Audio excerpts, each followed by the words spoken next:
You are live at the CNN Newsroom. I'm Jim Acosta in Washington. Good evening. Tonight, Donald Trump repeated his incendiary and hateful anti-immigrant rhetoric at a Nevada rally. One day after he accused immigrants of poisoning the blood of this country, the former president is now claiming that migrants are coming from prisons and much more. Take a listen. They come from prisons. They come from mental institutions and insane asylums. Many are terrorists. Trump also took aim at President Biden, falsely claiming that the influx of migrants across the southern border is not just the president's fault, but a, quote, invasion that Mr. Biden supposedly launched. Our border had never been stronger, but then Crooked Joe came in and he launched an invasion against our country. This is an invasion. This is like a military invasion. Drugs, criminals, gang members, and terrorists are pouring into our country at record levels. We've never seen anything like it. They're taking over our cities. It should go without saying there is absolutely zero evidence of the preposterous allegation that President Biden in any way orchestrated or launched a so-called invasion of immigrants at the southern border. Beyond the heated rhetoric, though, Trump also provided a window into some of the policies he would enact during a second presidential term, pledging last hour to implement, quote, the largest deportation operation in American history. Given the unprecedented millions of Biden illegal aliens who are invading our country, it is only common sense that when I'm reelected, we will begin, and we have no choice, the largest deportation operation in American history.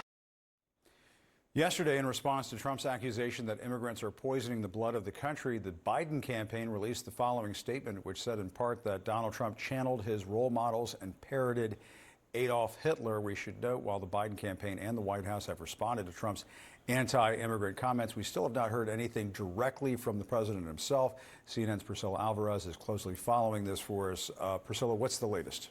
Well, the Biden campaign has been bracing for this. This rhetoric from the former president is not new. And they have said, as you mentioned there in that statement, that he is following his role models, and the White House adding to that, saying in a statement, quote, echoing the grotesque rhetoric of fascists and violent white supremacists and threatening to oppress those who disagree with the government are dangerous attacks on the dignity and rights of all Americans, on our democracy, and on public safety. It's the opposite of everything we stand for as Americans. Now, Jim, as I've talked to campaign officials, they note that the policies that have been rolled out by former President Donald Trump on immigration are, quote, un-American. But they also note that we should be taking him seriously. Of course, the former president tried to move forward with some of these policies in his first term. He ran into obstacles, particularly on resources, like he said there, with the largest deportation. But the intent is the same, and it's going after immigrants. And that is where the president and the campaign have been prepared for that, and they have blasted him on that. In fact, President Biden used his first statement through his reelection campaign to specifically criticize Trump's travel ban on predominantly Muslim countries, calling that, quote, cruel. And so the campaign and the White House know this is coming. They've known, and they are responding to it as they see fit and calling it for what it is, saying that it is inhumane and un-American. But as you noted, Jim, we haven't heard directly from the president yet. We have heard in his private events with donors, he has said that this rhetoric is very similar to Nazi terminology.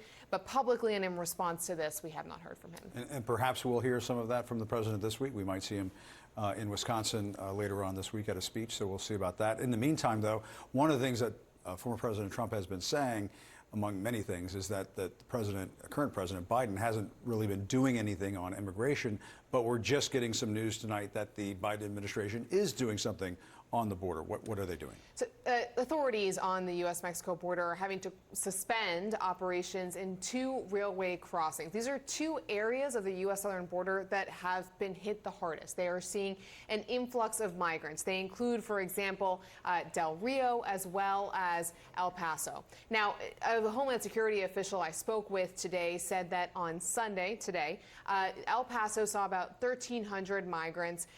Then in Eagle Pass, Del Rio sector, they saw nearly 3,000. These are big numbers. And the reason for them, when you talk to officials, is because there is unprecedented migration across the Western Hemisphere, fueled in part by the coronavirus pandemic and how conditions deteriorated across the hemisphere. And that's what's landing at the U.S. southern border. And this has been a big issue for the Biden administration for the last 3 years. I mean, remember, just from the beginning, the first few months, there was a surge of unaccompanied minors that caught the administration flat-footed. So this has been their reality over the last 3 years.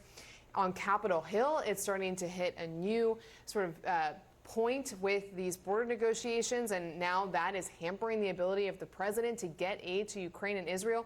So all of this is converging in this moment, and it's all a very sensitive, delicate issue for the president going into 2024. All right, yeah, a critical moment for President Biden. All right, Priscilla Alvarez, thank you very much for all the reporting tonight.